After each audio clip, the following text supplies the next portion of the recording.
या चंद्री सुंदरी आमच्याकडे बघून लईच लाळ गाळत होत्या. ते का तर बघा तुम्हीच पुढं व्लॉग मध्ये. सहजच कोल्हापूरला कविताच्या मामाच्या गावी निघालो.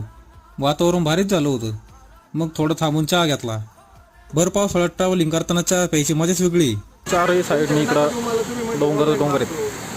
तिथं गरमागरम वडापावचा विषय चालला होता. मग घेतलाच एक गाडीत खायला. जाताना कविताच्या भाषेला भेटायला थांबलो. आम्ही आलो म्हणून पप्पा भारीच खुश झाला होता. मामाच्या घरी पोहोचलो आणि लगेच समोर आली फणसाची गरज. पाहुण्या माणसाला खायला घालायचं तर मला उठवले. स्वतः बसले का हा बरोबर आहे.